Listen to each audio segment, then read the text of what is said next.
Efendim merhabalar, hoş geldiniz yine Türk Violonsel Eserleri ve Bestecileri bölüm 39 ve bugün Hadi be. konumuz, evet 39, Hadi ya. Var 39. mı böyle? bölümdeyiz. 39. bölümün yani bu sezonun ikinci konuğu da Can Kehri. Hoş geldin Can Hoş bulduk, diyorum. merhabalar. Nasılsın? Can merhaba, hoş geldin. Hoş bulduk, iyiyim. Sizler nasılsınız? Teşekkür ederim. Vallahi ne olsun, ne olsun ne güzel. Böyle genç bir ismi daha misafir ediyoruz bugün. Ne kadar şanslıyız. Evet, bugünkü bölüm Can'ın bize aktaracağı birçok eseri biraz önce kayda başlamadan dedim ben ufak ufak keserim rahat ol. Çünkü 30 dakikayı geçersek seyircilerin tamamını seyretmesinde biraz sıkıntılar olabiliyor. O yüzden şimdiden kusura bakma ben seni ufak ufak Estağfurullah. izleyeceğim. Evet, biz konsept gereği Can önce misafirimizden kendisini kısaca tanıtmasını arzu ediyoruz. Kısaca'nın miktarı sana ait. Biraz anlat kendini. Hadi bakalım. Çok mutluyum öncelikle sizinle beraber olduğum için. Her pazar erkenden kalkıp sizi dinliyorum. Ne güzel, ne Sağ ol. güzel. Çok Çok teşekkürler. keyifli. Uzun zamandır da katılmak istiyordum. Teşekkür ederim şans verdiğiniz için bu arada. Ben 1989 yılında İstanbul'da doğdum. Sanatçı bir ailenin oğluyum. Babam Ahmet Kehri, grafik tasarımcı, akademisyen. Annem Emel Kehri, de grafiker ve çocuk kitabı ressamı. 10 yaşında Mimar Sinan Güzel Sanatlar Üniversitesi Devlet Konservatuvarı'nda yarı zamanlı violonsel öğrencisi olarak başladım Dilba Tokay'la. Sen Nil'le sınıf arkadaşı mısın? Evet, Okey, Nil'le tamam. aynı zamanda Nil'le yarı zamanlı da başladık. Okey. Nil 2 sene sonra tam zamanlıya geçti. Ben 1 sene sonra tam zamanlıya geçtim. Okey. Orta Okey. 2'de. Bir süre sonra Reşit Erzin'le devam ettim çalışmalarıma. Son yılımda okulun Borusan Filarmoni Orkestrası'nda çalışmaya başladım. Bir yıl sonra da Erasmus'la Varşova, şu an Polonya'dayım ben. Varşova Frederic Chopin Müzik Üniversitesi'nde Erasmus öğrencisi olarak devam ettim. Bir yıl sonra Türkiye'ye döndüm. Mezuniyetimi verdim ve tekrar gelip master sınavını kazanıp burada devam ettim master eğitimime. Tomasz Stral, Profesör Tomasz Stral'ın öğrencisiydim ve asistanı Rafał Kwiatkowski'nin öğrencisi olarak 2 yıl sonra pek iyi dereceyle mezun oldum. Fazıl Say 4 şehir cello sonatıydı zaten tezim, onu da birazdan bahsederiz. Daha sonra Polonya'da bu şekilde eğitim almış ilk violonselcimizsin herhalde. Doğru değil mi? okulun ilk Türk öğrencisiyim, evet. Okey, bu güzel bir şey. Evet, sonra? Sonra bir süre sonra orkestrada çalıştım. Polska Orkestra Sinfonia Juventus'ta 2019 yılına kadar. Sonra pandemi oldu. Pandemide müzisyenler hali zaten malum. Hiç konser olmadığı için ben de Polonyalılara Türkçe dersleri vermeye başladım. Bu süreyi öyle değerlendirdim. Şimdi yeni konserler başlıyor. Bakalım neler olacak. Hiç önemli değil. Biz önce bir taksi şoförü misafirimiz olacaktı. Onu yapamadık. Sonra Metin Yılmaz değil mi Tayfun? Evet, evet. Ya çok ilginç profiller var. O kadar hoşuma gidiyor ki böyle değişik şeyler olması. Sonuçta senin de yaptığın Türkçe dersleri bizim açımızdan da sonuçta güzel bir şey. Can, sana şeyi soracağım. O zaman 2 senede sen şeyde miydin? Yani bu pandemi döneminde Polonya'da mıydın? Sürekli Polonya'dayım, evet. Peki bu Fazıl Say'ın 4 mevsim sonatı üzerine yüksek lisans tezini Lehçe yazmışsın. Evet. O zaman bir Leh diliyle bağlantın var. Biraz orayı da Ben aç Lehçe istersen. konuşuyorum zaten. Yani 12 Okey. yıldır buradayım. Lehçem iyi yani. Okey. Ben Can'dan tezini göndermesini istedim okumak için. Tabii, Ve tezi tabii. bana gönderdi. Bir de çevirisini göndermesini rica ettim sonra. Çünkü Lehçeydi. Yalnız onu ben Lehçe yazmadım. Yani 2013 yılındaydı o. Benim 3. yılımdı o tezi yazdığım zaman. Ben Türkçe yazdım önce kendimi anlamam için. Sonra İngilizce'ye kendim çevirdim. Sonra arkadaşlarım 10 kişi falan böyle her biri başka bir bölümü Lehçe'ye çevirdiler. Sonra bir kişi de tamamını baştan kendi diliyle okuyup düzeltti, bir profesör. Güzel. Wow, çok ilginç ya. Yani 3 Vay. dilde oldu böylece tez. Ve bu 20 gün içinde falan oldu. 20-25 gün içinde oldu. Çok hoş ya ama çok güzel. Anlatacağım. Çok Böyle yeteneklere gıcık olduğumu söylemiş miydim? Vallahi ben de böyle bir şeyin uzaktan yakından, değil mi Tayfun yani? Valla çalışkan birisi Can Kehri O belli yani. kesin, o kesin. Yani 3 dilde birden çıkarmış işte tezini ve epeyce de bir eser çalmış. Evet ve yani böyle pırıl pırıl gençleri görmek ne kadar beni gururlandırıyor anlatamam. Yani pırıl pırıl bir sürü insan. Bizim aşağı kuşak hakikaten bizden iyi. %100 kesin bizden iyi. O kesin. Evet Can, kendi hakkında başka anlatmak istediğin bir şey var mı? Yoksa eserlere geçelim mi? Ne dersin? Yani fazla eser çaldım dediğin. Benim yani burası aslında bir Almanya gibi değil. Ne Almanya'daki kadar Türk öğrenci var, ne Almanya'daki kadar mesela Türk müziği tanınıyor. Özellikle geldiğimde şimdi 10-12 yılda çok şey değişti. Fakat ben geldiğimden beri özellikle benim bir numaralı misyonum burada Türk bestecilerini tanıtmak, Türk müziğin, Türk cello eserleriyle. Çünkü cellist olduğum için cello üzerinden yapmak zorundayım. Ama tabii bunu bir zevkle yapıyorum. Yani bir zorunluluktan yapmıyorum. Zevk almasam zaten yapmam. Çok zevk alıyorum Türk eserlerini seslendirmekten. Umarım çok daha fazla eserler seslendiririm. Okey, hangi eserle başlayalım? Türk eserlerini. İsterseniz Fazıl Say'dan başladık, onunla devam edelim. Okey, nasıl istersen. Tez yazış aşamamı anlatayım ben. Tamam. Şimdi ben master 2. sınıfa başladığımda Ekim'de başlıyor okul. Ekim sonuna kadar dekanlığa master tez konunu vermen lazım. O zaman Fazıl Say eseri yoktu. Daha yazmamıştı. 2013 Ekim bu. Fazıl Say eseri 2013 Aralık'ta galiba yazdı. Yani ilk ben 2013 Aralık'ta rastladım YouTube'da Nicholas Alsted'in kaydına. Belirlediğim tez konum Victor Herbert'in cello konçertosuydu. Aa, Çok güzel bir eser ve kimse çalmıyor. Yani az da kişi tanıyor. Ben Andrew böyle Lloyd Webber'den vardır onun kaydı. evet. 80'lerde. Evet, hatırlıyorum. Çok güzel bir eserdir ya.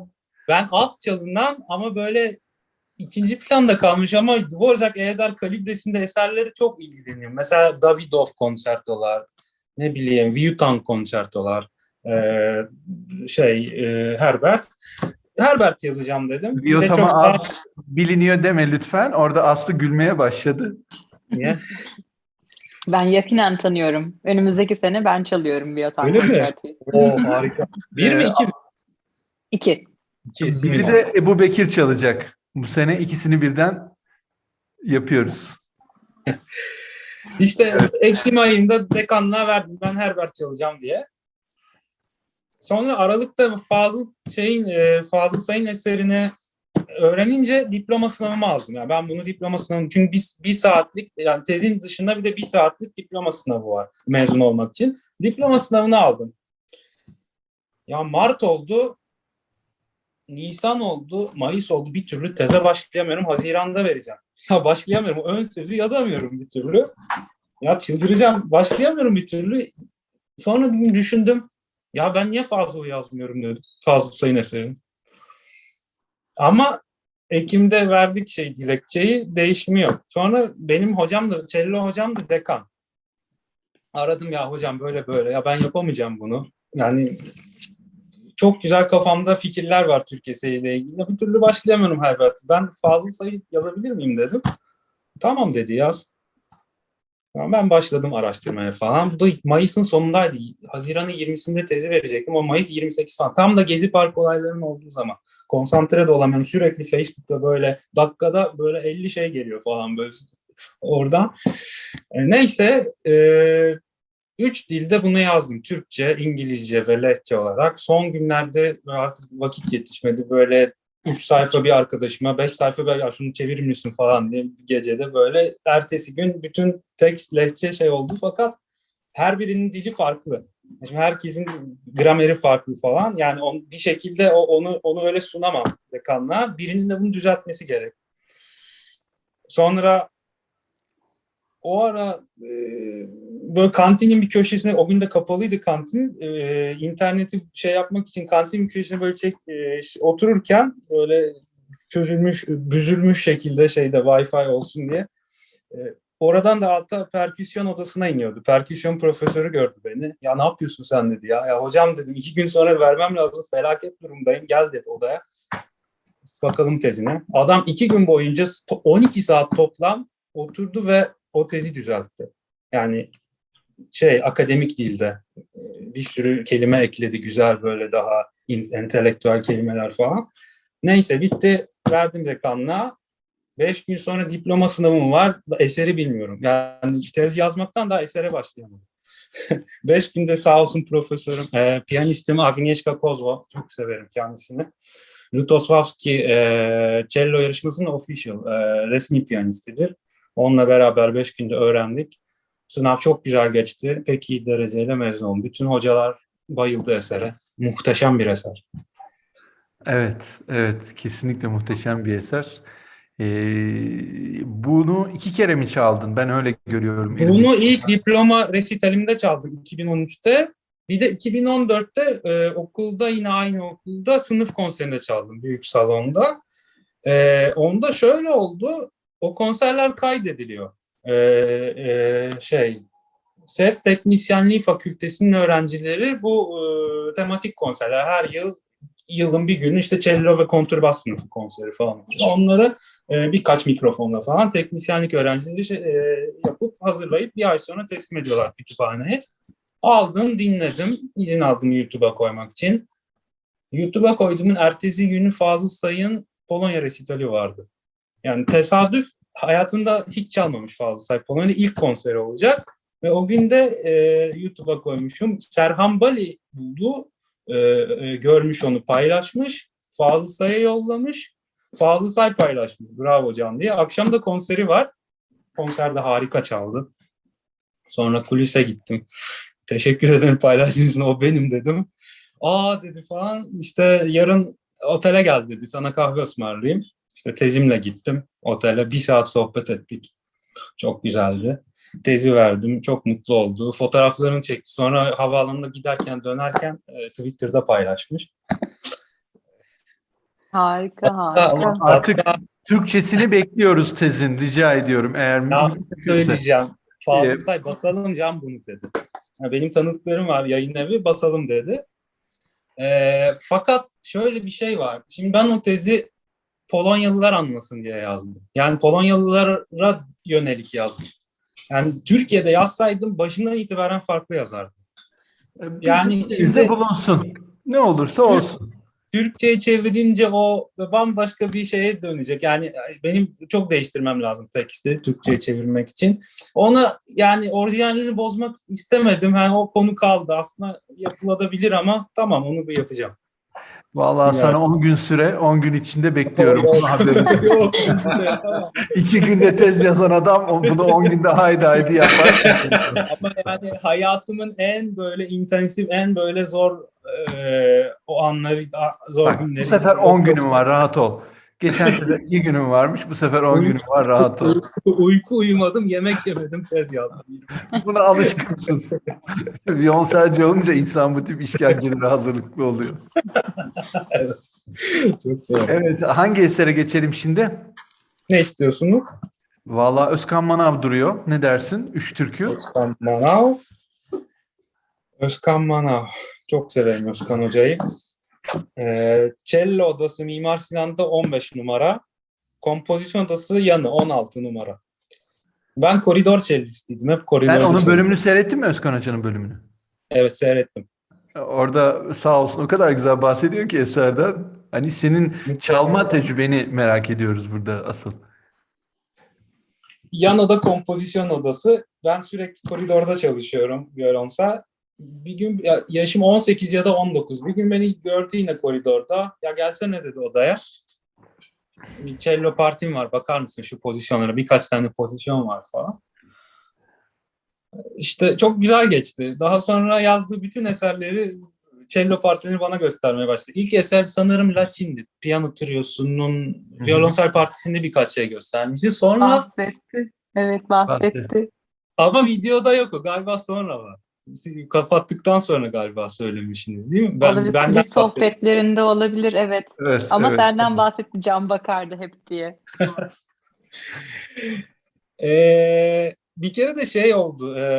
İstiklal Marşı galiba yarışma yapılmış İstiklal Marşı müziği için. Yani Osman Zeki Üngör'dü değil mi bestecisi? Osman Zeki Üngör'ün seçilmiş fakat 12 beste katılmış o yarışmaya. Bir gün İstanbul'da Lütfi Kırdar'da şöyle bir proje vardı. Bütün o eserlerin orkestrasyonu yapılarak her bir besteci bir orkestrasyonunu yapıyordu onun ve onun konser olarak yapılması.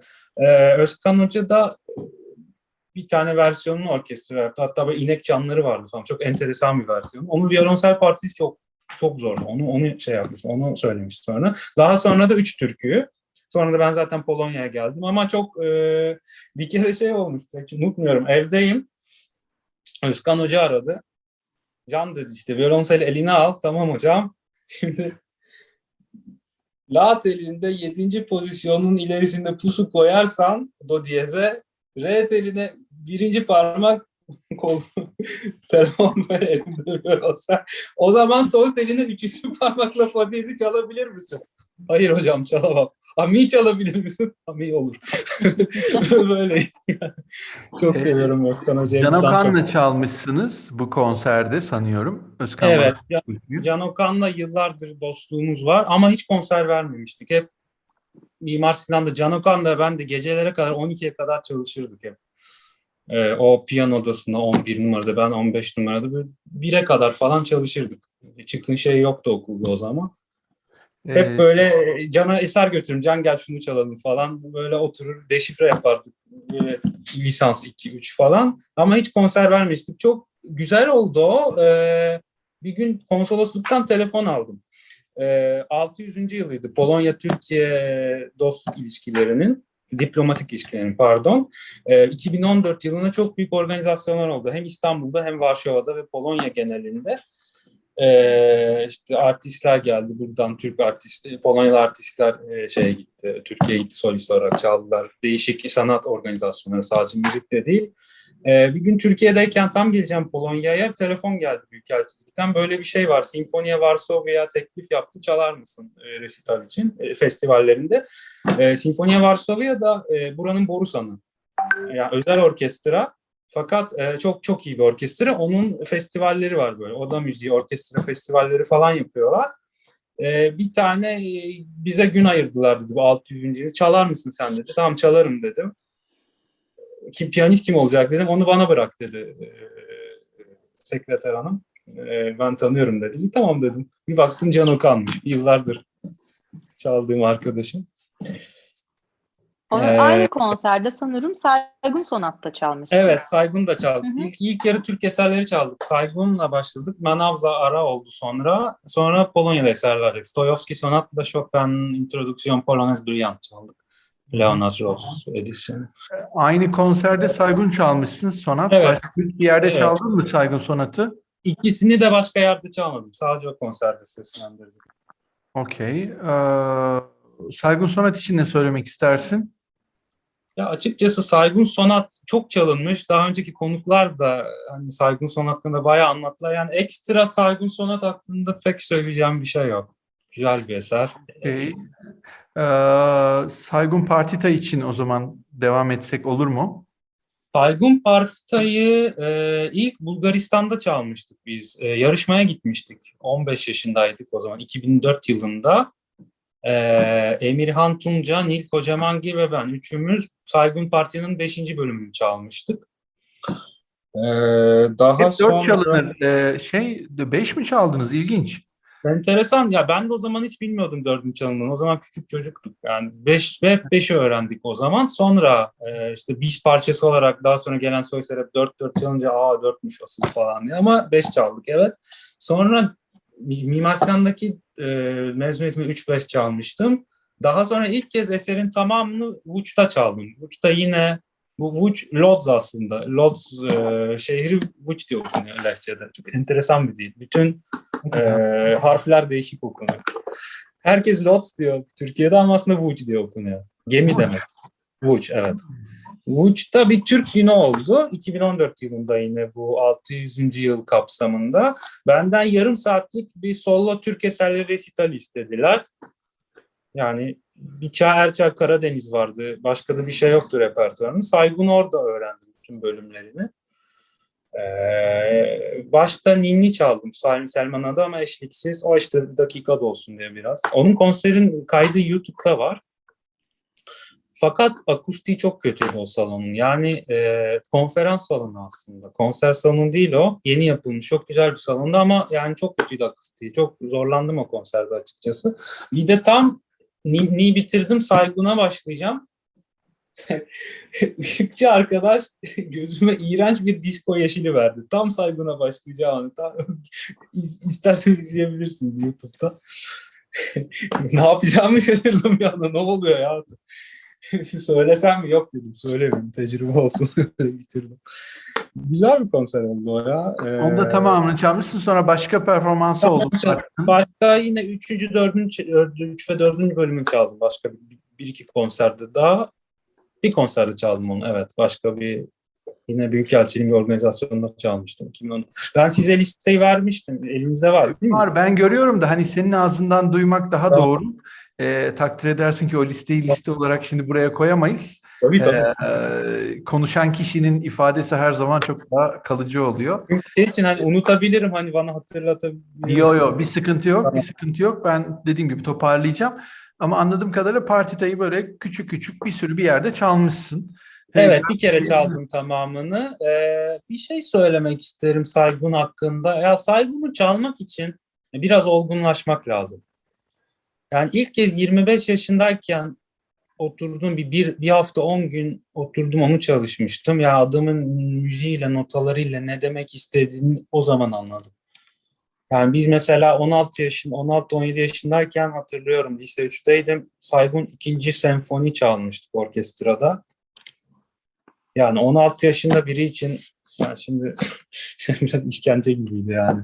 Böyle gece 8'e kadar falan böyle 7. rahlede böyle hatırlıyorum. Shostakovich konçerto falan çaldık aynı anda. Yani bu kadar gürültülü ki her şey yani. Aynı anda Shostakovich çalıyorduk arkadaşlar şaka yapmak için. Yani o günlerden sonra, yıllar sonra 25 yaşına oturdum. Ve o zaman anladım yani hakikaten adamın olgunlaşmış biri olarak. Yani birçok biraz eser öyle değil mi? Yani evet. de 15 ile 25, 25 ile 35, 35 ile 45 her şey değişiyor. Yani Ya birçok tabii eserde insan bambaşka. yani birçok eserde aynı şeyi hissediyorsun. Bir Brahms sonat için bile aynısını hissediyorsun. Beethoven sonatları için insanın yaşı tekrar eline aldığın zaman o 10 sene önceki his gibi olmuyor. Ki Saygun zaten sağlam bir müzik. Çok çok muhteşem bir besteci ama yani biraz karmaşık geliyordu o küçük yaşta. Yani O dönemde evet, bunu ben de kendim için de mesela düşünüyorum. Lisansta çaldığım zaman hiçbir şey anlamadığımı hatırlıyorum eserden. Sonra tekrar çalıştıkça ama hani sonradan galiba duymaya başlıyoruz. Ben de mesela hani ilk çalıştığım zaman lisedeydim, hatırlıyorsunuz hocam. İlk Saygun çaldığımda partitayı hiçbir şey anlamamıştım. Yani hiç cümle, müzik, hiçbir şey mesela benim de kafamda oluşmamıştı. Sonradan oluşmaya başladı. Saygun çok zor bir müzik.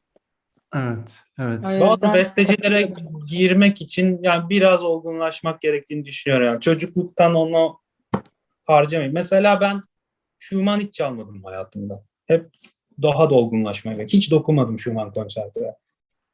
Çünkü Olabilir. yani biliyorum yani 20 yaşında çalsam hani olmayacaktı o müzikal olarak yani teknik olarak değil ama şimdi yavaş yavaş hani ya belki abartıyor da olabilirim ama hani ona girmedim hiç daha önce. Birkaç Önemli olan konserde hissetmen, rahat ol. Önemli yaşlılar olan hissetmen. Evet, Çağrı Karadeniz. Biraz ona girelim mi? Çağrı Karadeniz. 2008 yılında Çağrı çok sevdiğim bir abimdir. Borusan eşliğinde İdil çalmıştı. Akses İdil 2008 yılında İstanbul'da. O konserin sonunda da bis olarak çıkardı. Zaten o hep Karadeniz çalıyordu. İşte Sensans çaldığında da hep Karadeniz çalıyordu. Başka konserlerine de gitmiştim. Elimde bir fotoğraf makinesi vardı, Canon. Onun ses kaydı dizisi vardı. O konseri orada kaydetmiştim. Ben hiç notası yoktu Karadeniz'e. 2013 yılında 19 Mayıs için Büyükelçilik rezidansında benden bir şeyler çalmamı istediler. Chopin Duo Konsertant çalmıştık. Arkadaşım Beyza Yazgan'la. Şimdi Amerika'da çok iyi bir piyanist. Bir de Türk eseri olsun dediler. Aklıma o geldi ilk. Daha önce solo, yani Saygun vardı da notası yoktu galiba o zaman. Ben de Karadeniz aklıma geldi. Onu çalayım dedim. Fakat onun da notası yok. Fotoğraf makinesini ileri geri alarak böyle onu dikte ettim. Notaya geçirdim. Cevabını çalışında. Ve onu öğrendim, çaldım. Ondan sonra o eser hep repertuarımda çok güzel bir bis eseri. Yani konçerto çaldıktan sonra muhteşem bir bis eseri. Tam böyle 2 dakikalık, çok uzun değil. Çok görkemli bir bitişi var. 7-8'lik. Tam böyle hem Türk yani bizim toprakların eseri olarak. Çok seviyorum. Kaan, o eserinin benim ilk tanışmam nasıl biliyor musun? Beşevler'de konservatuarda Beyoncé, değil mi Aslı? Bizim kata girerken radyatörün üzerinde Radyatörün Beyoncé şeyin Doğan Hoca'ya derse çıkacak paşa orada 2 dakika ayaküstü tipik çağ. Orada çalar. Bunu galiba Onur Şenler bölümünde anlatmıştınız. Evet, Onur evet. da kayıttan dinleyerek notaya dökmüş. Öyle mi? Karadeniz'e. Evet. Tabii. Tabii, yani tipik bizim okulun çocukları bunlar. Parlak prensler. Hepsi Çağ ayrı. zaten onu hiçbir zaman notaya dökmedi. Hep kafasından çaldı yani. Zaten Çağ'da da onda da bir nota yoktu. Hep kafadan çalıyordu. Böyle bir O derdi yüzden de. sizin sayenizde 2 notamız var yani. Evet.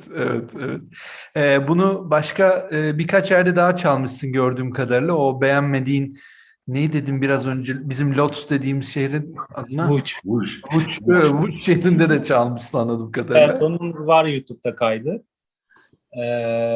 Bir de bir yerde daha çaldım. Bir de 2019'da bir kültür merkezinde çaldım Varşova'da. Yine bir Türk günü oldu. Evet. Böyle 5 tane konuk, müzisyen, bir karagöz oynatıcısı, bir dansçı. Böyle buradaki Türkleri toplayıp, Büyükelçiliğin bir organizasyonuydu. Böyle bir late night show gibi bir şey yaptılar. Ben işte violonselimle gittim. Hadi 10 dakika Bach Suite'le Karadeniz çalmıştım. Eminim Evet. beğenmişlerdir. Eser çok eğlenceli sonuçta. Çok güzel bir mesela, evet. Şimdi ben onu sormak istedim Can. Çok pardon oraya girdim ama sen genelde Polonya'da icra etmişsin ve Türk eserlerini. Tepkileri nasıl Varşovalı ve Vuclu izleyicilerin? Çok iyiydi. Çok iyiydi. Çok güzel tepkiler alıyorum. Özellikle Selman Ada'nın eserinin çok notasını isteyen oldu. Evet, bence şu an asıl Selman'a da bir konuşmamız lazım. Benim senin adını ilk duymam Ninni'nin müziğiyle. O bir resital kaydın var YouTube'da. Ne kadar güzel çalmışsın. O kadar keyifle dinledim ki ulan dedim, böyle bir çocuk var ve benim adından bile haberim yok. Aha, İlk senin adını orada duydum. teşekkür Güzel de ederim. bir kayıt. Yani ben beğendim. Hiç öyle problemli değil. Gayet iyi. YouTube'da. Nerede ama hangisiydi şimdi hatırlamıyorum. Ha, arpli olan. Evet, o arpli Ben olan. hep harfle çalıyorum onu. Evet. Çok güzel ya. Ya. Eser güzel. Sen iyi çalıyorsun. Severek çaldın zaten belli. Sağ Yani olun. dedim ulan, yani böyle bir eser var. Böyle bir viyonselci var. Yani böyle şokları açıkçası seviyorum. Ne kadar bilmediğimi öğreniyorum her seferinde sayenizde. Onurlandırdınız. Çok teşekkür ederim. Yok, ne demek ya? Yani siz bir şeyler yapıyorsunuz. Bugüne kadar takdir etmemiş olmamız bizim hatamız. Boş ver. Yani çok biraz bahsetsene Selman Adadan. Nereden çıktı? Niye aranjmanı var? Ne oldu? Biraz anlat. Eserle ilk tanışmam 2011 yılında Gümüşlü'ye Masterclass'a gitmiştik. Alexander Beyli ve Ümit İşgörür vardı, Ümit Hoca. Kapanış konserinde Ümit Hoca çaldı bunu piyanoyla. Muhteşem çalmıştı. Hepimiz büyülenmiştik. Ağır, daha da ağır çalmıştı normal temposunda. Ve hissede tadını çıkara çıkara. Ümit benim sever aklımda- öyle şeyleri. Yani Evet. tam Ümit'in tarzı o. Evet, evet. O aklımda kaldı birkaç yıl böyle. Sonra ben arp duo kurdum. Bir arpçı bir arkadaş Ilina Savitska. 2 gün önce de yine konser verdik. Arp duo kurduk biz. Repertuar çıkarıyorduk.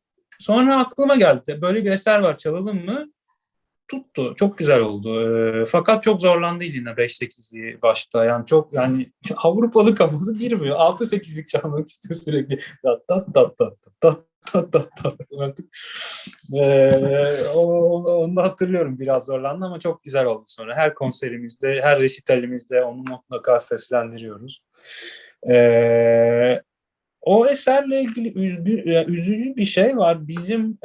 Ben buraya master'a başladım 2011'de. Sınıfta 3 tane arpçı vardı.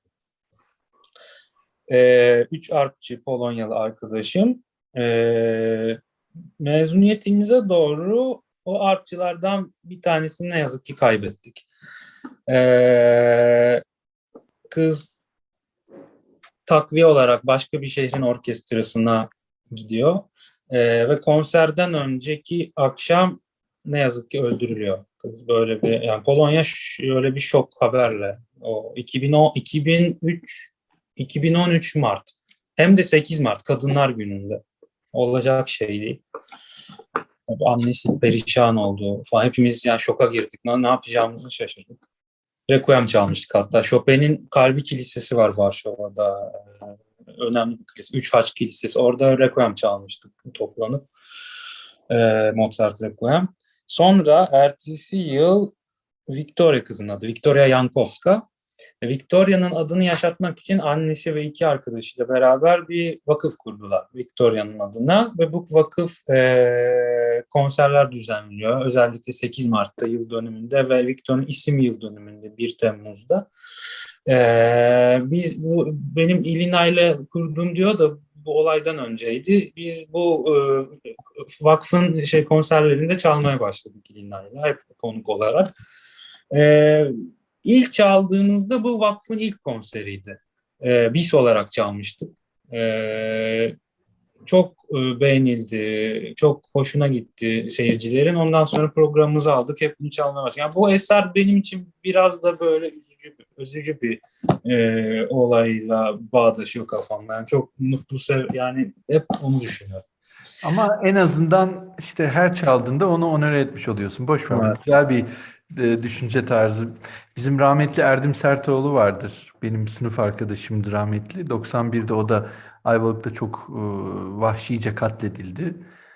Sen bunu anlatınca aklıma o geldi. O da flütçüydü. Pırıl pırıl bir flütçüydü. Benim okulu bitirdiğim sene okul orkestrasında solist seçilen arkadaşlarımdan biriydi. Sonra Ayvalık'ta kaçırdılar, öldürdüler çocuğu hiç. Yani hak etmediği bir olaydı. Bu tip şeyler en azından senin böyle bir olayı bugün burada anlatmak için bile olsa hatırlatman için iyi olmuş. Ki çok da güzel çalıyorsun. Çok da keyifli Teşekkür çalıyorsun. ederim. Sağ olun. Diğerleri için artık insanların tek tek YouTube'da Can Kehri diye yazıp dinlemelerini tavsiye ediyoruz, değil mi Tayfun Bey? Kesinlikle, kesinlikle. Çalışkan, yine verimli bir genç. Evet, şu an bildiğim kadarıyla benim önümdeki listeye göre hemen hemen bütün çaldığın Türk eserlerini geçtik. Alnar var hocam. Alnar var. Alnar var. Pardon. Alnar bayağı uzun anlatacaklarım Evet. Alnar hakkında. Şey soracağım. Hoynik Concerto'da listenizde mi? Yok. Hoynik, Çünkü- Bujor Hoynik konçerto. Bujor Bizim Hoynik listemizde. konçerto. Onu da çaldım bir kere. Öyle Ya mi? orkestrayla değil. Onu ikinci bölümü zorunlu parçaydı yarışmada. 2012'deki Ankara Violonsel yarışmasında. Fakat finalde çalınıyordu. Orada finale çıkamadım fakat konserde, yani oraya hazırlık konserinde Mimar Sinan'da çalmıştım onun da ikinci bölümünü. Okey. 2012. Bunu o zaman Evet, not alalım. Evet, Aslı Hanım'ın yine şanssızlıklarından biri daha. Yüksek lisans mezuniyette onu çalacak. Evet. Aha, onu çalıyorum şimdi. Ben de şeydi ama o şeyi de hatırlıyorum. Yarışma ve sonucunda hatta işte kazanan kişi bizimle bir konser veriyordu başkentte falan. Onları hatırlıyorum. Bujor'un eseri zorunlu eserdi. o zaman. Güzel bir eserdi. İkinci ya da üçüncü Çok bölümüydü galiba. O yarışmada birinci olmadı. Galiba Rabia Aydın ikinci olmuştu. O galiba seslendirmiş Evet, diye Rabia. hatırlıyorum. Evet, Rabia çalmıştı. Aha. Güzel bir eserdi. Onun böyle ortalarında böyle gitarın altı boş telinin böyle bir tınlaması vardı böyle. Mi, la, re, sol, si, mi. Bir anda böyle gitarı sanki böyle tak diye İnanılmaz yaparsınız ya. harmoniler üzerine Öyle bir kurmuş harmoni vardı. gerçekten. Onu hatırlıyorum. Çok güzel harmonileri. Ben özellikle ikinci bölümün harmonilerine çok hayranım.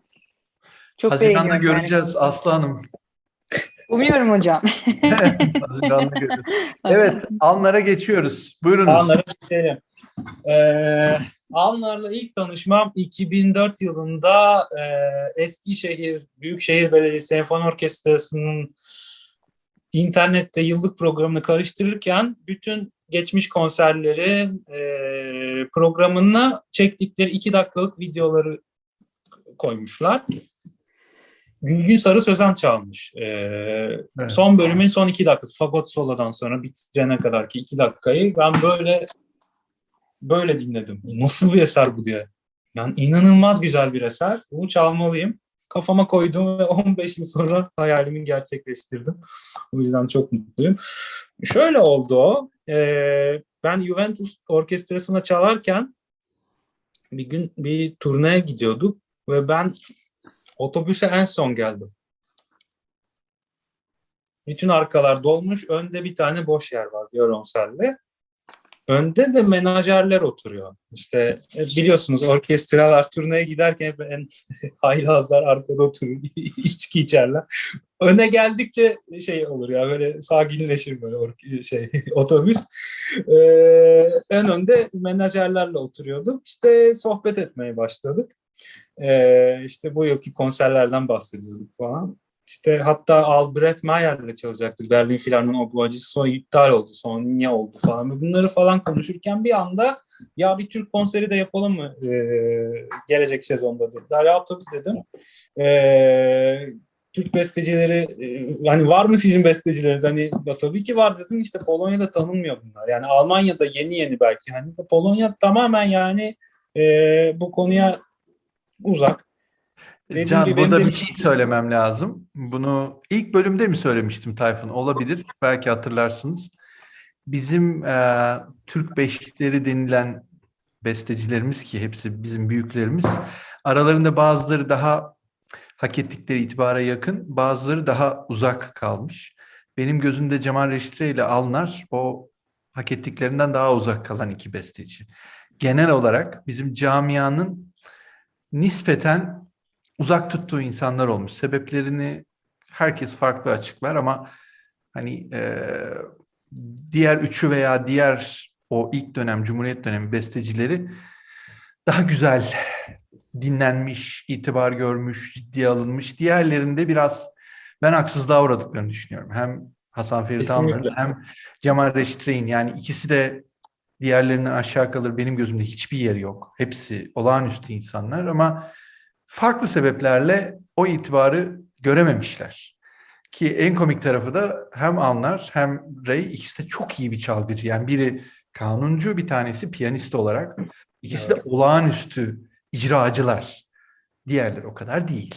Ama ona rağmen o ikisi hep bir uzak tutulmuş. Hep bir bilemiyorum. Yani bu benimki tamamen uzaktan bir objektif tespit.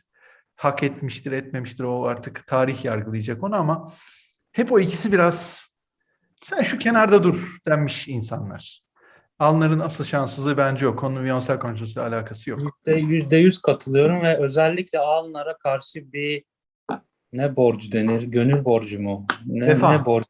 Vefa Vefa. borcu. Ah, Vefa borcum olduğunu hissediyorum ve benim yani bir numaralı hayatımda yani kariyerimdeki hedefim Alnar'ı mümkün olduğunca yurt dışında yurt içinde Türkiye'de mümkün olduğunca seslendirmek. Buradan da orkestra yöneticilerine de buradan seslenmek istiyorum. Yani Elimde hazır burada konçerta. söylediğime bir ek yapayım. Mesela hepsi 100 hak ediyorsa bazıları 100 üzerinden 40 takdir görmüş. Yine onların da hak ettiklerinden az takdir gördüğünü düşünüyorum diğerlerinin. Ama bu ikisi 100 üzerinden 10 falan görmüş. o kadar kenarda kalmışlar. Yani sebeplerini bilmiyorum. O günleri yaşayanlar artık hiçbir hayatta değil, bilmiyoruz ama benim gördüğüm bu kadar iyi iki tane icracı, biri kanun tarafında, biri piyano tarafında nasıl bu kadar kenara itilebilmiş vallahi pek aklım almıyor.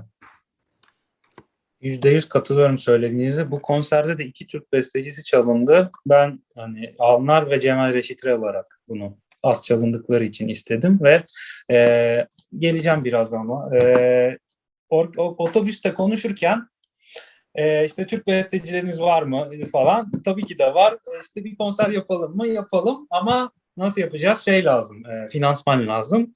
Bir de bunun böyle önemli bir güne denk gelmesi lazım. Ben bunu halledeceğim dedim. Bir konuşacağım.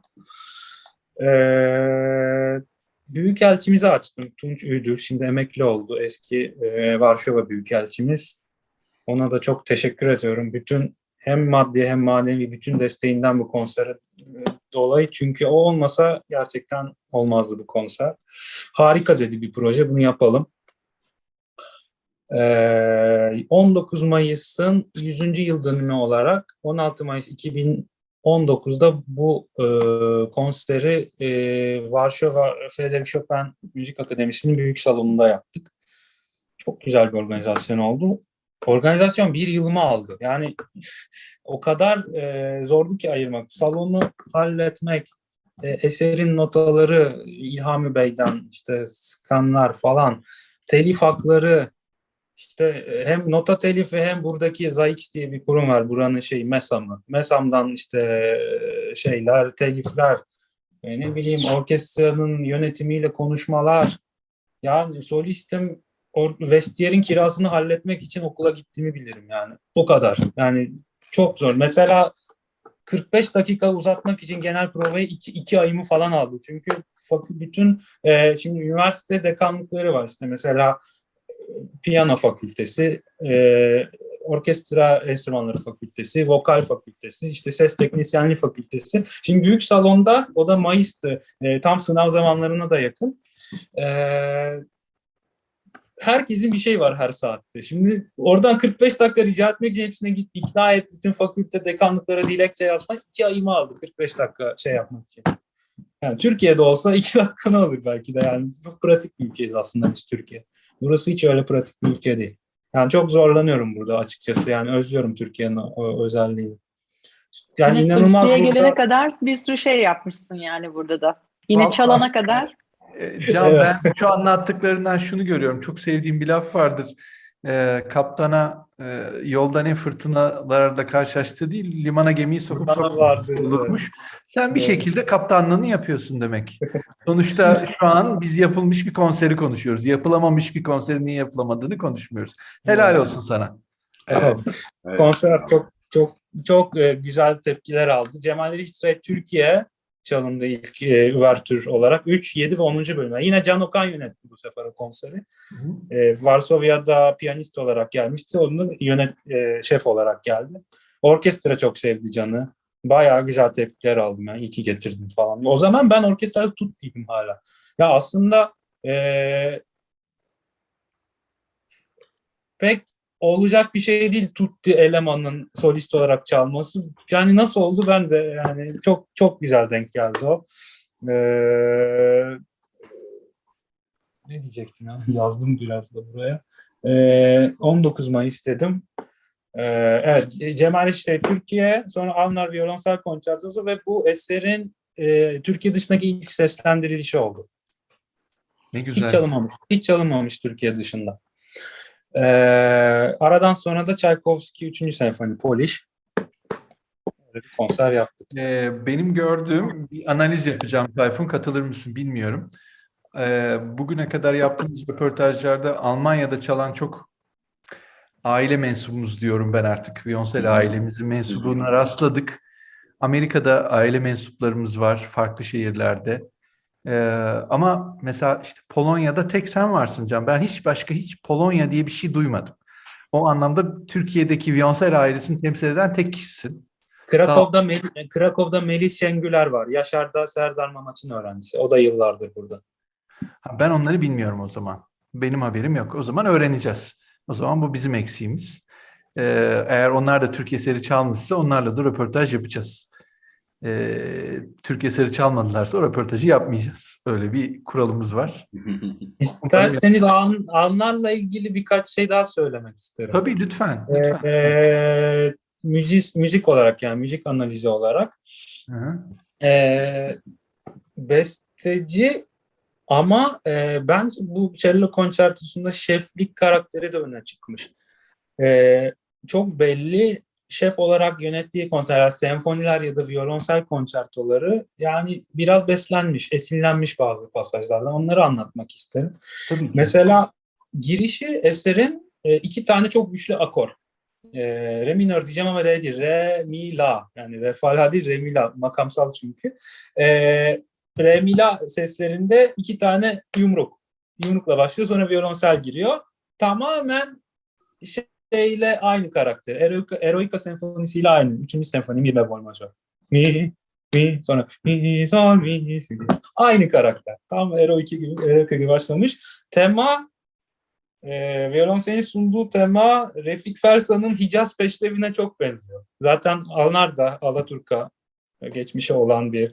İlk son notayı elime aldığımda direkt babam, ben küçükken saz semaileri ve peşrevler, ben klasik müzik okudum ama Türk müziği 2 tane kitap almıştı bana, bunları da öğren diye. Oradan aklımda kalmış, dedim ya ben bunu çaldım, bir yerlerden biliyorum bunu. Sonra baktım hakikaten dinlerseniz yani analiz olarak çok çok benziyor. C teması mesela Arthur Honegger Concerto'nun ilk bölümüne çok benziyor. Darararat darat darat darat da da, klarnet tamamlıyor falan. Ben bunları biraz anların şeflikte gözlemleyip bir kenara not alıp daha sonra yani esinlendiğini düşünüyorum. Ama Viyana dönemi var tabii. Anna Abur'un 41'de yazdı. 34 mü dönüşü Türkiye'ye, öyle bir şey. 34 mu 32 mi, yani sonuçta ciddi bir Viyana dönemi var Almanların. Evet. Hiç... Ama şefliği Türkiye'de başladı. Tabii. Ya zaten eseri yazdığı dönem şeflik yapıyor burada. Bizde, Evet. Ankara Devlet Konservatuvarı'nda, benim okulumda. Sonuçta o zaman zaten doğru düzgün başka da bir şey de yok yapacağı. Ya İstanbul'da Cemal Reşit Hoca var, Ankara'da bizim okul var. Başka neresi var? İşte Riyaseti Cumhur Orkestrası var. Fazla doğru düzgün bir şey yok Türkiye'de o zaman. Cemal Hoca zaten İstanbul'da o zaman operetleri patlatmış, gayet iyi gidiyorlar. 2 kardeş, daha Ekrem Bey hayatta. Yani zaten fazla bir seçenek yok. Çok da güzel halletmiş ama işte bir türlü değerini bilememişiz anların. Çok benim için de bir ukde. Yapacak bir şey yok. Ne yapalım? Olmuş öyle. Evet, devam edebilir miyim temalara? Tabii ki. Lütfen. Çok az kaldı. Söylemek istiyorum çünkü hani Tabii ki. Lafını kesmek için söylemedim. Kusura bakma. Kadansta oktavları biliyorsunuz. Alnların rokoko varyasyonun kadansıyla dırırıp diye. Aslında o yavaş oktavları yavaş yavaş aslında yazmış. Gülgün Sarı Sözen onu rokoko gibi çalıyor. Onu öyle seslendirmiş. Kodası çok komik. Yani kodası muhabbet bağına girdim bu gece. Tabii. Violonsel tam yani son 5 saniyesi ilk bölümün ararım seni her yerde diye bitiyor ilk bölüm. Çok ilginç. Onu direkt koymuş. Yani esinlenmediğim için onu tamamen yani ondan almış. İkinci bölümün sonlarda bir re bemol majör tema var. Orası aynı tonda Dvorak 9. Senfoni 2. bölümünde. Kemanla violonselin solo kaldığı yer. Oraya çok benzetiyorum. Çok seviyorum o pasajı. Son bölümde de Rokoko'nun son varyasyonundaki arpejyolar var ya, dinlenme yeri. Onun aynısını 9-8'lik versiyonunu yapmış. Çok enteresan, çok ya esinlenmiş, çok hoşuma gitti bunları analiz etmek, eseri çıkarma sürecinde. Bir şey daha söylemek isterim. Ben bu eseri çalışmaya başlamadan önce internette bayağı bir araştırma yaptım. Yani bütün girmediğim hiçbir link kalmadı. Cumhuriyet Gazetesi arşivlerinin işte kim çalmış, Nusret Kaya bütün tarihlerini de zaten çıkarmıştım. İsterseniz paylaşabilirim sizle. Notanın üstünde çalınma tarihleri var. Hiç yazılmayan başka yerde, hiç internette yazılmayan. Mesela trompet partilerinde, klarnet partisinde falan böyle kimle hangi şefle çalınmışsa yazmışlar falan. Onları paylaşabilirim isterseniz sizle.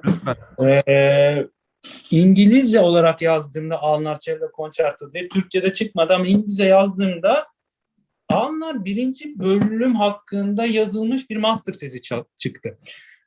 Haliç Üniversitesi'nde Burçak Demir Uçar diye bir cellist birinci bölümün hem form hem armoni hem de makamsal analizini yapmış. Harika bir tez yazmış. Onu göndereyim size.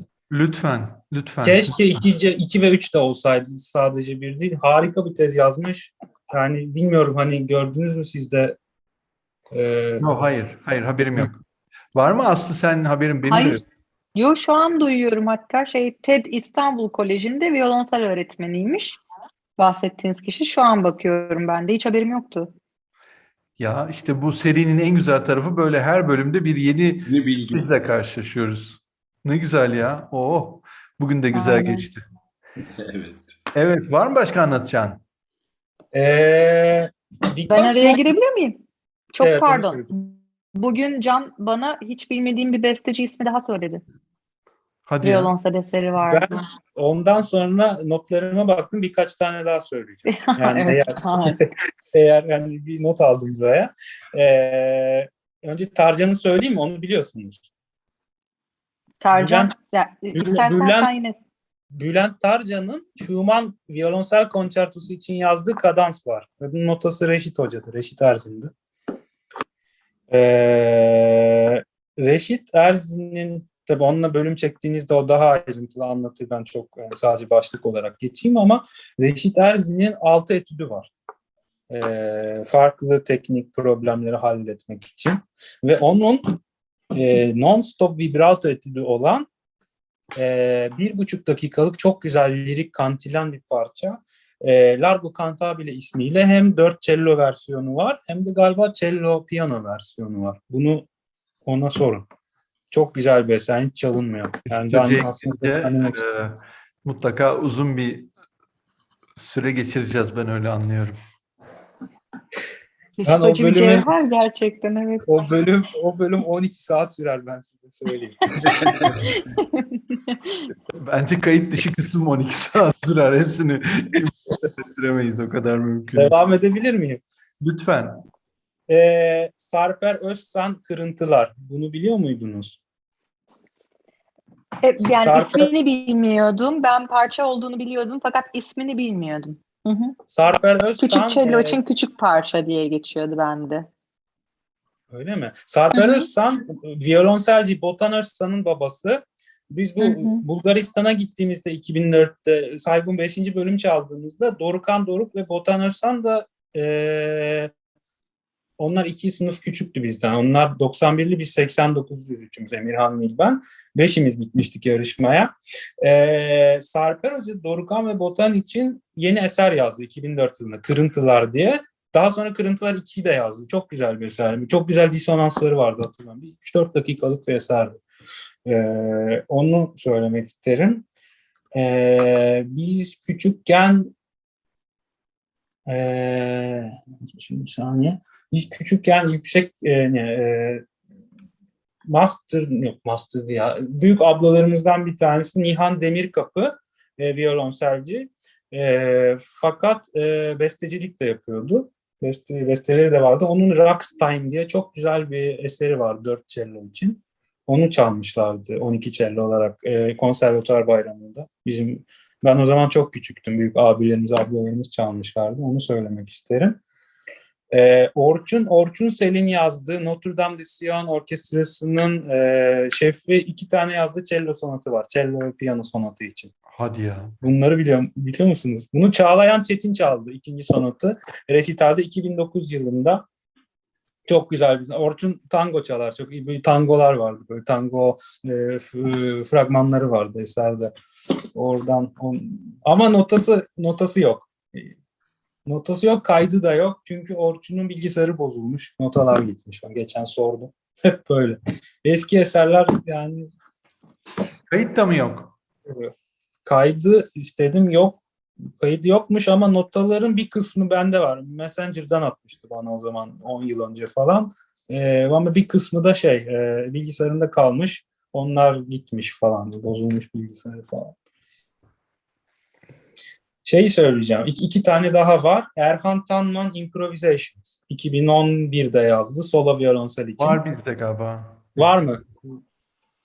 Merve Kalaycı Efe- çaldı ilk seslendirişini. Efe Tanman mı? Efe Tanman abisi. Onun Bizde Efe Tanman var. Erhan Evet. Tanman onun küçük Erhan kardeşi. Benim Tanman'dan sınıf haberimiz arkadaşım. yok. Sınıf Harika. arkadaşım İstanbul'da Mimar Sinan'da. O improvizasyon var 2011. Son olarak da sabah sana söylediğim Aslı Okan Akan perküsyoncu 93 doğumluydu galiba. 2009 yılında ben koridorda çalışırken o yıl kompozisyon bölümüne girmişti. Bir nota getirdi, bunu çalar mısın diye. Cello solo için bir şey ama hatırlamıyorum. Galiba bir bölüm ya da piece ya da yani cello solo için bir eserdi. 3-4 dakikalık melodikti yani. Çok atanarlıydı. Güzel bir eserdi. Yani daha böyle kompozisyon bölümüne giriş, başlangıç eseri gibiydi ama güzel fikirleri vardı. Onun notası var İstanbul'da. İstanbul'a döndüğümde size iletebilirim ya da Okan'a yazabilirsiniz. Evet. 6 tane mi? 7 tane mi oldu Aslı? Yani Orçun'un 2 parçası diye bahsetti. Onunla beraber bayağı burası coştu şu andayız. 1, 2, 3, 4, 5. 5 tane ben sayıyorum. Şimdi söyledi. Yani Bülent Tarcan'ın şeyini bildiğimiz için onu saymadım. Ama Bülent Arcan'ın Schumann'sa zaten o bir Türk eseri sayılmıyor.